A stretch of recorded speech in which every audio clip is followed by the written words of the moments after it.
అందరికీ శనార్థులు. ఇక ఎప్పట్లెక్కనే ఈసారి కూడా మీకోసానికని బరాబర్ ధమాకా దుమ్ముదుల్పే న్యూస్లను తీసుకొచ్చిన కాబట్టి మన ఛానల్ మార్చకుండా వార్తలు పురాగా ఒడిసేదాకా చూస్తూనే ఉండుండ్రి. సరే మరిగా మన ధమాకా దుమ్ముదుల్పే న్యూస్లను చాలు చేద్దామా? చలో షురు. అందరూ మంత్రులల్లా ఈ ముఖ్యమంత్రి ఏరయా అన్నట్టుండే. ఉత్తరప్రదేశ్ ముఖ్యమంత్రి ఆదిత్యనాథ్ యోగి సారు ప్రధానమంత్రి నరేంద్ర మోదీ సారుకు పెద్ద గిఫ్టే ఇచ్చిండు. వారణాసి పర్యటనల భాగంగా యోగి సార్ ఇచ్చిన ఈ బహుమతిని చూసి మోడీ సారు మస్తు ఖుషి అయిందంట. ఇప్పుడు ఈ ముచ్చట సోషల్ మీడియాను షేక్ చేసుడే కాదు, మస్తు హాట్ టాపిక్ అయింది. వారణాసి సందర్భంగా ఉత్తరప్రదేశ్ ముఖ్యమంత్రి యోగి ఆదిత్యనాథ్ సారు ప్రధానమంత్రి నరేంద్ర మోడీ సార్కు ఒక అద్భుతమైనటువంటి బహుమతిని అందజేసిండయ్యా. ఇప్పుడు ఈ బహుమతి ఏదైతే మోడీ సార్కు ఇచ్చిండు చర్చనీయాంశంగా అయ్యింది. ఇప్పుడు పెద్ద హాట్ టాపిక్ అయి కూర్చున్నది. ఇక ఏందయ్యా అసలు కదానంటే ప్రధానమంత్రి మోడీ సారు శుక్రవారం నాడు వారణాసి పర్యటనకైతే పోయిండయ్యా. ఇక అక్కడ 3,800 కోట్లకు మీదకెంచే ఇలువైన అభివృద్ధి ప్రాజెక్టులను స్టార్ట్ చేసిండు. ఇక దీనికి మొట్టమొదలు యోగి ఆదిత్యనాథ్ సారు ప్రధానమంత్రి మోడీ సార్ను వేదిక మీదకి ఆహ్వానం పలికిండు. ఇక అట్లా మోడీ సార్ అచ్చుడుతోనే ప్రత్యేక బహుమతిని కూడా అందజేసిండు అయ్యా యోగి ఆదిత్యనాథ్ సారు. దీని గురించే ఇప్పుడు చర్చ అవుతున్నది. ఇక ముఖ్యమంత్రి యోగి ఆదిత్యనాథ్ ప్రధానమంత్రికి కమలం పువ్వు బహుమతి ఇచ్చిండయ్యా. ఇక ఎంతటి బహుమతి అంటే దాంట్లో ఒక భాగాన్ని తిప్పినప్పుడు అది తామర పువ్వు ఆకారాన్ని చూపెడుతున్నది. ఇక ప్రధానమంత్రి మోడీ సారు ఈ బహుమతిని వేదిక మీద స్టార్ట్ చేసిండు.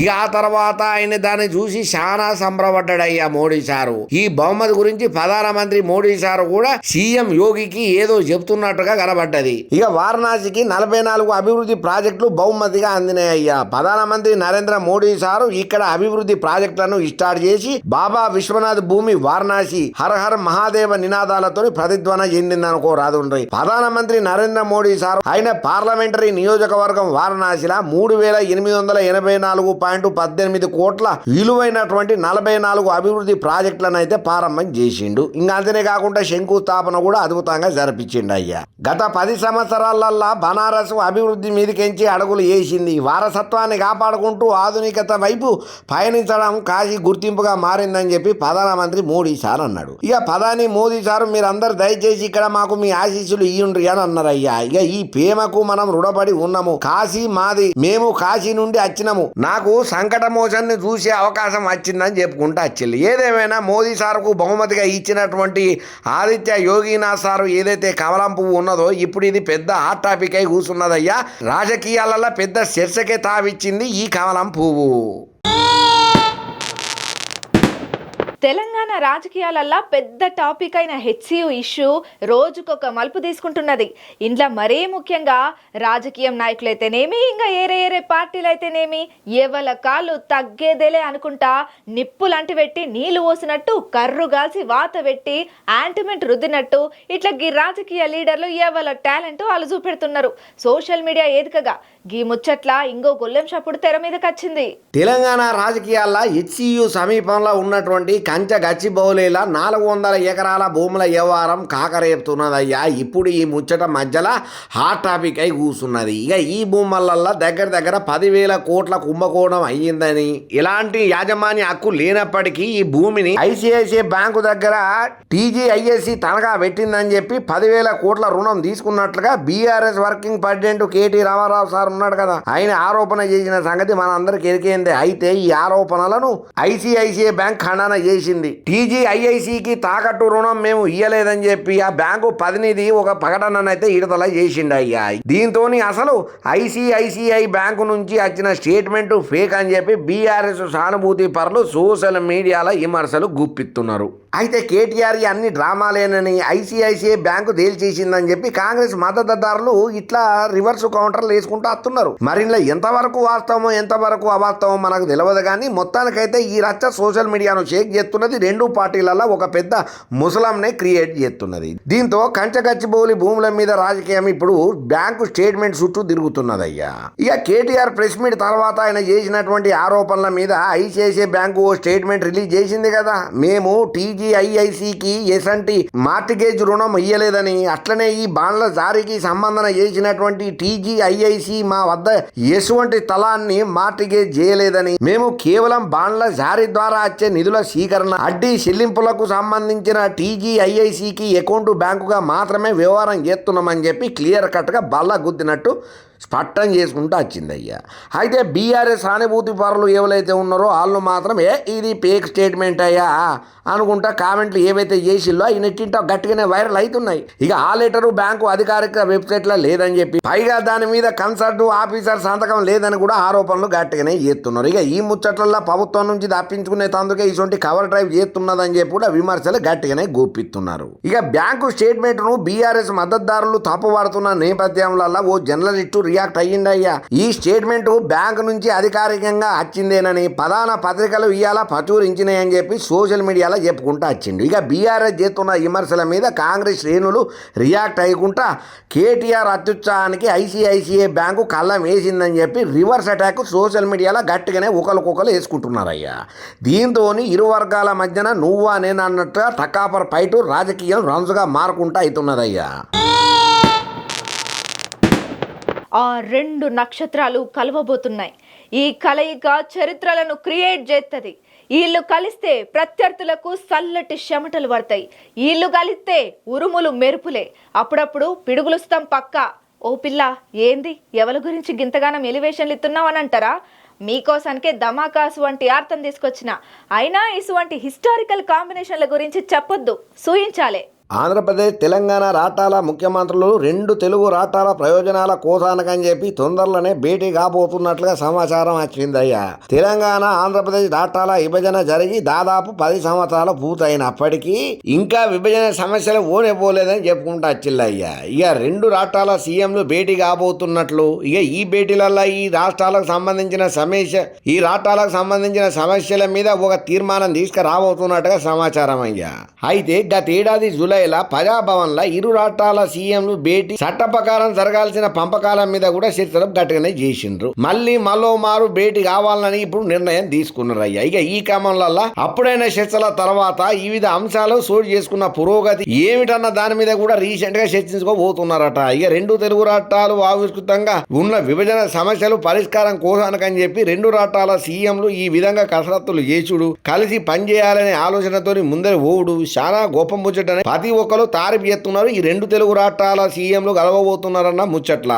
గతంలో తెలంగాణ రాష్ట్రంలో బీఆర్ఎస్ పార్టీ పాలన సాగిందని, ఆంధ్రప్రదేశ్ రాష్ట్రంలో వైఎస్ఆర్ పార్టీ అధికారంలో ఉన్నదని, ఈ రెండు పార్టీల మధ్య సంబంధాలు ఉన్నప్పటికీ విభజన అంశాల మీద ఇరు పార్టీల ప్రభుత్వాలు సానుకూలమైన చర్చలు జరిపి ప్రయోజనాలను సాధించలేకపోయినాయని చెప్పి, కానీ ప్రస్తుతం ఉన్న రెండు రాష్ట్ర ప్రభుత్వాలు ఇరువురు ముఖ్యమంత్రులు మర్యాద పూర్వకంగా సమస్యలను పరిష్కరించడం మీద దృష్టి పెట్టిండ్రని చెప్పి చాలా మంది అంటున్నారు. ఈ ముచ్చట ఎరికైన తర్వాత రెండు సీఎంలు కలపబోతున్నారన్న ముచ్చట్లల్లా. మరి ఇద్దరు సీఎంలు కలుస్తారయ్యా. సరే, ఏ ముచ్చట్ల మీద వీళ్ళు మాట్లాడుకునే అవకాశాలు ఉన్నాయి? ప్రధాన సమస్యలు రెండు తెలుగు రాష్ట్రాలల్లో ఏమున్నాయనంటే, తెలంగాణ ఆంధ్రప్రదేశ్ రాష్ట్రాలల్లో ముఖ్యంగా చోటు చేసుకుంటున్న జల వివాదాల ముచ్చట్లల్లో కూడా ఈ భేటీలో చర్చ గట్టిగానే నడవబోతున్నదట. ఇక తెలంగాణ ఆంధ్రప్రదేశ్ రాష్ట్రాల మధ్య చోటు చేసుకున్నటువంటి కృష్ణా గోదావరి జలాల పంపకాల వివాదం మీద కూడా, సాగునీటి ప్రాజెక్టుల పైన కూడా భేటీలో చర్చగా వస్తాయట.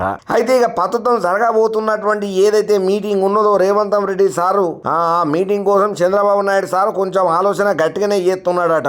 ఆంధ్రప్రదేశ్ కు రావాల్సిన వాటాల గురించి, నీళ్ల గురించి, అనేక అభివృద్ధి కార్యక్రమాల గురించి అన్ని పురాగా తెలంగాణ సీఎం రేవంత్ రెడ్డి సార్తో మాట్లాడబోతున్నాడట. ఏదేమైనా వీళ్ళిద్దరి కాంబినేషన్ మాత్రం గురు శిష్యుల కాంబినేషన్ అని చాలా మంది కితాబులు ఇచ్చుకుంటా మస్తు తారీఫ్ చేయబట్టిండ్రయ్యా. మిమ్మల్ని రోడ్డు మీద కిడుస్తా, నా చేతులతోని నేనే మీ జీవితీస్తా. నేను మీకోసం పనిచేసిన, నన్ను నా పైసలను మీరు మర్షిల్లు, మిమ్మల్ని వదలా అని కాంగ్రెస్ పార్టీ సీనియర్ నాయకురాలు లేడీ అమితాబ్ బచ్చన్ ఎమ్మెల్సీ విజయశాంతి ఫ్యామిలీని బెదిరించిండంట ఒక మోతెబారి. మరి ఎందుకోసనుకో ఏమో అరుచుకుందాం పాండ్రి. ఇక నాకు ఇవ్వాల్సినటువంటి పైసలు ఇవ్వకపోతే కాసి తీరేంత వరకు దారుణంగా మీ జీవి తీసేస్తాను అనుకుంటా ఎమ్మెల్సీ విజయశాంతి భర్తకు ఓ వ్యక్తి బెదిరింపు కాల్ చేసిండటయ్యా. దాంతోనే ఆయన మీద బంజారాహిల్స్ పోలీస్ టౌన్ లో కేసు నమోదు చేసింది విజయశాంతి మేడం వాళ్ళ భర్త ఎంవి శ్రీనివాస్ ప్రసాద్ సారు. ఇక అసలు ఏందయ్యా ఏంది ముచ్చట పురాగా జరంతా లోపల పోయి తెలుసుకుందాం. చూసుకుందామని జరంతా అరుచుకునే ప్రయత్నం చేస్తే ఎం చంద్రశేఖర్ రెడ్డి అనే వ్యక్తి పరిచయం అయ్యిండట. ఇక నేను సోషల్ మీడియాలో ప్రమోషన్ చేస్తానని చెప్పి చంద్రకిరణ్ చెప్పుకున్నాడు. ఇక పనితీరు చూసినాక కాంట్రాక్ట్ కూడా ఇస్తామని చెప్పి చంద్రకిరణ్ కు శ్రీనివాస్ ప్రసాద్ చెప్పుకుంటూ వచ్చిండు. కొద్ది రోజుల తర్వాత అనుకున్న స్థాయిలో ఫలితాలు రాకపోవడంతో ఆయనతోని ఎటువంటి ఒప్పందం చేసుకోకుండా ఎలగొట్టిండ్రు అన్నట్టు. అయితే చంద్రకిరణ్ మాత్రము నేను విజయశాంతి కోసం సోషల్ మీడియాలో మత్తు పనిచేసిన దినం మస్తు కట్టబడ్డా.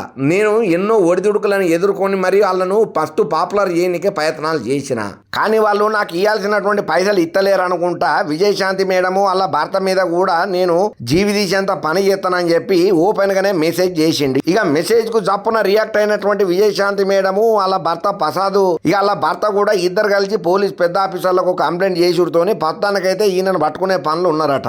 అయినా ఏమోనోలా వీళ్ళు మరీ మనుషులు నెరి అధ్వానంగా ఓపిక లేకుండా అయిపోతున్నది. అయ్యా నీకేమైనా పైసలు కావాలి, నువ్వేదైనా ఇచ్చేడుతుందంటే ఇంటికాడికి పోయి మేడంతో నాకు పోయి సార్ ఉన్నప్పుడు ఏమన్నా మంచి చెడు మాట్లాడుకొని ఇంత రావాలి ఇంత లెక్క సారం షిట్ అని చెప్పి తీసుకోవాలి. కానీ మెసేజ్లు పెట్టుడు ఫోన్లు చేసుడు ఏమయ్యా బెదిరింపు నీకేమన్నా ఆలోచన ఉన్నదా? అయినా విజయశాంతి మేడం అంటే శిల్లాశిత్ అనుకుంటున్నావా? ఇప్పుడు కాంగ్రెస్ నాయకురాలయ్యా, కాంగ్రెస్ పార్టీ రూలింగ్ లో ఉన్నది. గసంటి పెద్ద మనిషికే నువ్వు ఈ తీరుగా మెసేజ్ పెట్టేంత దాన్ని చేసినామనంటే నువ్వు ఎంత డేంజర్ గా అనుభవం మాకు అర్థమవుతున్నది అనుకుంటా గట్టిగానే కౌంటర్లు ఇవ్వబట్టిండ్రయ్యా. ఇప్పుడు ఎవరైతే పైసల కోసం పంచాయతీ మొదలు పెట్టిండో విజయశాంతి మేడము అలా భర్తను కూడా జీవితీస్తానని బెదిరిస్తున్నాడో ఆయన మీద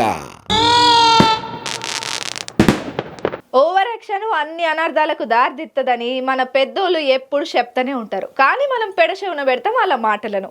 ఏదో చేయబోతే ఏదో అయినట్టు అన్న కళ్ళల్లో ఆనందం కోసం ఆగమై పోలీసుల అదుపులో ఉన్న డేరింగ్ డాషింగ్ డైనమిక్ గా పేరున్న ఒకప్పటి పోలీస్ పెద్దసారు వైసీపీ లీడరు మాజీ మంత్రైన ఓ తమ్ముడి దీనగాథ శివరాకరికి పోలీసుల మీద జులుం చూపెట్టి కటకటాల పాలైండు. షిట్ డామ్ ఇట్, కథ అడ్డం తిరిగింది. ఇక పోలీసుల అదుపులో ఉన్నటువంటి నిందితుని మీద దాడికి పాల్పడతా పోలీసుల మీద జులుం ప్రదర్శించుడే కాకుండా వాళ్ళను ఇదులు చేసుకోకుండా అడ్డంగా మారినటువంటి గోరంట్ల మాధవన్ సార్ తో పాటు ఆయన తెచ్చుకున్నటువంటి అడ్డబుడ్డేగాళ్ళు 5గురిని కూడా పోలీసు పెద్దసార్లు అరెస్టు చేసినట్టు గుంటూరు ఎస్పీ సతీష్ కుమార్ సార్ చెప్పుకుంటూ వచ్చిండయ్యా. వైఎస్ జగన్మోహన్ రెడ్డి భార్య పెద్దక్క ఉన్నది కదా భారతి మేడం, ఆమె మీద అసభ్యకరంగా మాటలు మాట్లాడిండని చెప్పి షేబ్రోలు కిరణ్ అనే నిందితుడు ఎవరైతే ఉన్నారో ఆయనను పోలీసు పెద్దసార్లు అరెస్ట్ చేసుడు, టీడీపీ పెద్ద చంద్రాల సారు ఆయనను సస్పెండ్ చేసుడు, ఈలోని పంచాయతీతోనే తల మునకలైన ఆయనను పోలీస్ పెద్ద సార్లు వచ్చి బండెక్కించుకొని తీసుకుపోయి పోలీస్ స్టవ్ లో వాడేసుడు. ఇదంతా మనం కొన్ని రోజుల సంది సోషల్ మీడియాలో ఇంటనే ఉన్నాం, చూస్తూనే ఉన్నాం. అయితే మరి అట్లా తీసుకుపోయే టైంలలో ఈ గోరంట్ల మాధవ్ ఏం చేసిండు అయ్యానంటే పోలీసుల అదుపులో ఉన్న నిందితుని మీద దాడికి ప్రయత్నం చేసుడే కాదు, పోలీసుల మీద కయ్యానికి కాలు దువ్వినట్టు అడ్డగోలు మాటలనుడు ఇష్టానుసారంగా ఎవరిని చేసిండంట. పోలీసు పెద్ద సార్లు చేసే పనులను కూడా చేసుకొని ఇవ్వకుండా అడ్డం పడ్డాడట ఈ గోరెంట్ల మాధవ్. ఇక మొదలు ఈ షేబ్రోలు కిరణ్ అని ఎవరైతే నిందితుడు ఉన్నాడో ఆయన తీసుకొని జీవులు ఎక్కించుకొని పోతాండు, ఎట్లా పోతాండు, ఏ దారి గుండా పోతాండు, ఏమా కథ ఏంది పురాగ వివరంగా అన్ని తెలుసుకొని ఆ జీబు ఏది పోలీస్ బండినే అనుసరణ చేసిండట. ఇక ఒక మోపు దానికి పోగానే పోలీసు కస్టడీలో ఉన్న నిందితుడు ఎవరైతే ఉన్నాడో కిరణ్ అనేటైనా ఆయన మీద దాడికి పాల్పడ్డాడయ్యా. ఇక మంగళగిరి రూరల్ పోలీసులు గోరంట్ల మాధవ్ ఆయన అనుచరుల బారి నుండి నిందితుడిని అయితే రక్షించి గుంటూరు జిల్లా పోలీసు ప్రధాన ఆఫీస్కి అయితే తీసుకొని పోయిండ్రయ్యా. ఇక అరే ఇక ఒడిచిపోయిందిరా నాయన అని అనుకుంటే మళ్ళా గోరంట్ల మాధవ్ ఏం చేసిండంటే ఆయన అడ్డబుడ్డగాళ్ళని తీసుకొని పోలీసు బండి ఉంటుంది కదా దాన్ని ఎంబట చేసుడు స్టార్ట్ చేసిండు. ఇక పోలీసు పెద్దసార్లకు కూడా జరంతా భయభ్రాంతులకు గురయ్యే కథ ఏర్పడ్డది. అరే ఇదెక్కడ కాదరా నాయన, మనమేమో నిందితుడిని తీసుకొని పోలీస్ టౌన్ లకు తీసుకుపోదామని మనం చూస్తా అంటే ఈయనేమో వచ్చి మన పని మొత్తం ఖరాబ్ చేస్తున్నాడు అని చెప్పి పోలీస్ పెద్దసార్లు ఎంత చెప్పినా కూడా ఈయన లేదట. మరి ఎందుకయ్యా గింతగానం చేసినామనంటే కొంతమంది ఏమంటున్నారంటే జగనన్న కళ్ళల్లో ఆనందం చూడనీకే, జగనన్న దగ్గర పేరును సంపాదించనీకే, జగనన్న దగ్గర మెప్పు పొందనీకనే ఈ అన్ని కథలు వాడుతున్నాడు. రాప్తాడు సీటు కోసం గట్టి ప్రయత్నాలు చేస్తున్నాడు ఈ గోరంట్ల మాధవ్. ఇప్పుడు ఆ సీటు కోసానికి అని చెప్పి ఇట్లా స్టంట్ చేస్తున్నాడు. అసలు వైసీపీ పార్టీలో ఉన్న ఇష్యూ ఏదైతే ఉన్నదో భారతి మేడం నన్నరన్న పంచాయతీ అది మంచిగా హైలైట్ అవుతున్నది, వైసీపీకి మైలేజ్ వస్తున్నది అన్న టైంలలో వచ్చి మొత్తం పెంట చేసింది గోరంట్ల మాధవ్. అసలు పోలీస్ ఆఫీసరే కదా ఈయన గతంలల్లా ఏ గుడ్డి గుర్రం పళ్ళు దోమిండయ్యా, ఏం చదువుకున్నాడు, ఈయనకు అసలు చట్టాలు తెలుసా, రూల్స్ తెలుసా, రెగ్యులేషన్స్ ఏమన్నా తెలుసా? ఈయన మళ్ళీ పోలీస్ ఆఫీసర్ని అంటాడు, నేను ఎంపీగా పని చేసినాను అంటాడు. అరే ఒక ముద్దాయిని పోలీస్ కస్టడీలో ఉన్నప్పుడు ఆయన మీద దాడి చేయాలని కానీ పని చేసే పోలీస్ పెద్దసార్లకు అడ్డం పోవద్దనే ఆలోచన ఈయనకు లేదా? తెలియదా? ఎందుకు ఇట్లా చేసిండు? మొత్తం ఈ గోరంట్ల మాధవే నాశనం చేస్తున్నాడు వైఎస్ఆర్సీపీ పార్టీని అని చెప్పి దుమ్మెత్తి పోతున్నారు వైఎస్ఆర్సీపీల కార్యకర్తలు. ఇక పురాగా చెప్పుకోవాలంటే గోరంట్ల మాధవ్ ఆయన చుట్టూ ఉన్న అనుచరుల మీదనైతే పోలీస్ స్టేషన్లో కేసు నమోదైంది. ఈసారి చేస్తున్నాము 14 రోజులు రిమాండ్ కూడా చేసినట్టుగా మనకు శాన్నే ముచ్చట్లు ఈనబడుతున్నాయి. మరి ఈ గోరంట్ల మాధవ్ ఏం చేస్తాడు, ఏం కథ కాబోతుంది అన్నది మనకి ఇప్పటికైతే తెలియదు. ముందు ఇంకా పురాగా స్టోరీ తెలవాలంటే కొన్ని రోజులు ఆగాల్సిందే. తమిళనాట రాజకీయాలు చాలా వేగంగా మారిపోతున్నాయల్లా. ఇక కోలీవుడ్ స్టార్ హీరోగా పేరు పొందిన ఇళయ దళపతి అబ్బా గాయననేనుల్లా తమిళ హీరో విజయ్ దళపతి సారు మొన్నట్ల పార్టీ పెట్టి రాజకీయంలోకి వచ్చి ఒక మీటింగ్ పెట్టి హిట్ కొట్టిండు కదా. ఆ విజయ్ సారు ఇప్పుడు పరిశాన్ల పడ్డాడట, ఒంటరోడిగా మిలగబోతున్నాడట. ఇప్పుడు ఈ ముచ్చట విజయ్ సారు ఫ్యాన్స్ ను నిద్రపోనీయకుండా చేస్తున్నదట. తమిళనాట రాజకీయంలో పెద్ద రచ్చకు చర్చకే దారిదిత్తున్నదట. తమిళనాడు రాజకీయాలు వేగంగా మారుతున్నాయి. కోలీవుడ్ లో స్టార్ హీరోగా ఇళయ దళపతిగా పేరు తెచ్చుకున్నటువంటి తమిళ స్టార్ హీరో విజయ్ సారు రాజకీయాలకు వచ్చిన సంగతి మనందరికీ ఎరికేంది. వచ్చే ఏడాది తమిళనాడులో ఎన్నికలు జరగబోతున్నాయన్న ముచ్చట్లల్లా విజయ్ సార్ కూడా కొత్తగా పార్టీ పెట్టి ఎన్నికలలో పోటీ చేస్తాడని చెప్పి ప్రకటన కూడా చేసిండు. అయితే తమిళ రాజకీయ పార్టీలు ఒక్కసారిగా విజయ్ సార్ అనౌన్సింగ్ తోని షాక్ అయినరు. అమ్మో అప్పుడే పార్టీ పెట్టిండు, ఎలక్షన్లలో సుతం ఉంటున్నాడా అని చెప్పి. ఇక ఖచ్చితంగా తమిళనాడు ఎలక్షన్లలో విజయ్ ప్రభావం ఉంటుందని చెప్పి అందరు అనుకున్నారు. అయితే బీజేపీ ఎప్పుడైతే రంగంలోకి దిగిందో ఒక్కసారిగా సీన్ రివర్స్ అయ్యిందయ్యా. ఇప్పటికే అధికార డిఎంకే కాంగ్రెస్ మిత్ర పక్షాలుగా కొనసాగుతున్నాయి. వచ్చే ఎన్నికలలో మళ్ళొక పారి ఆ రెండు పార్టీలు కలిసి పోటీ చేస్తాయి. ఇక విజయ్ కు ఎన్నికల వ్యూహకర్తగా వచ్చినటువంటి ప్రశాంత్ కిషోర్ సార్ సైతము అన్న డిఎంకే తోని విజయ్ పార్టీ పొత్తు పెట్టుకుని ఎన్నికలలో పోటీ చేసేటట్టు ప్రతిపాదనను తెచ్చిండనే సమాచారం కూడా గుప్పు అని వినబడుతున్నాయి తమిళనాడు రాజకీయాలలో. ఇక విజయ్ సార్ కూడా అందుకు తగ్గట్టుగానే అన్న డిఎంకేను ఒక్క మాట సుతం అనేటోడు కాదు. డిఎంకే తన ప్రధాన శత్రువుగా ప్రకటన చేసుకున్నాడు. అన్న డిఎంకేతో కలిసి ఎన్నికలలో పోటీ చేస్తే తమిళనాడును దున్ని బారయొచ్చని విజయ్ సార్ భావన చేసిండు. అందుకు తగ్గట్టుగానే ఆయన అడుగులలో అడుగులు వేసుకుంటూ వచ్చిండు, మిమ్మతంగానే ఆలోచన చేసిండు. ఎప్పుడైతే బీజేపీ సీన్లకు వచ్చిందో అప్పుడు తమిళనాడు రాజకీయంలో విజయ్ సార్ ఒంటరోడు అయిపోయింది అనే టాక్ ఏదైతే ఉన్నదో ఇప్పుడు తమిళనాడు పబ్లిక్ ని విజయ్ అన్న ఫ్యాన్స్ ను మల్లగుల్లాలు పడి డైలమాలా ఉండేటట్టు చేస్తున్నదయ్యా. 4 ఏళ్ల క్రితం అసెంబ్లీ ఎన్నికలలో అన్న డిఎంకేతో కలిసి పోటీ చేసినటువంటి బీజేపీ తమిళనాడులో చాలా ఎన్నికల తర్వాత గౌరవప్రదమైన సీట్లు ఓట్లు సాధించింది. అయితే అన్నామలై ద్వారా బీజేపీ తమిళనాడులో ఎదిగేతందుకు ప్రయత్నం చేసింది. అయితే అన్నామలై జయలలిత మీద తీవ్రమైన విమర్శలు చేసిండయ్యా. ఆయనతోని కలిసి ఉంటే మా పార్టీ పరువు పోతుందని భావన చేస్తున్నట్టుగా పళనిస్వామి బీజేపీతోని తెగదెంపులు చేసుకుని బయటకు వచ్చిండు. ఇక ఇప్పుడు బీజేపీ అన్న డిఎంకేతో పొత్తు కోసం అన్నామలైను సైతం పక్కన పెట్టి మరి వ్యూహాత్మకంగా పావులు కదుపుతున్న పరిస్థితి. ఏది ఏమైనా కూడా తమిళనాడు రాజకీయంలో విజయ్ సారు ఒంటరోడు అయిపోయింది అన్నది మాత్రం నిజమే అని అంటున్నారయ్యా. ఈ విజయ్ సారు రాజకీయాన్ని ప్రత్యక్షంగా పరోక్షంగా చూస్తున్నోళ్ళు ఇంటున్నోళ్ళు. అబ్బా చూసిండ్రు కదా మన ధమాకా దుమ్ముదుల్పే న్యూస్లను ఎట్లున్నాయి, మస్తున్నాయిలే అన్నట్టు అడుగుడు మర్చిపోయినా మన ధమాకా దుమ్ముదుల్పే న్యూస్లు మీకు నచ్చినాయా? నచ్చితే ఈ వీడియోని లైక్ చేయండి, షేర్ చేయండి, ఒక మంచి కామెంట్ సుతం పెట్టుండ్లి. అట్లనే మన మెగా9 ఛానల్ని సబ్స్క్రైబ్ చేసుకున్నాడు మాత్రం అస్సలకే మరవకుండ్రి సరేనా? ఈ ఆల్టికైతే తెచ్చిన కాడికి న్యూస్లనైతే ఓడగొట్టినాం. మళ్ళా ఇంకిన్ని ధమాకా దుమ్ముదుల్పే న్యూస్లతోని మళ్ళా కలుస్తా ఉంటా మరి.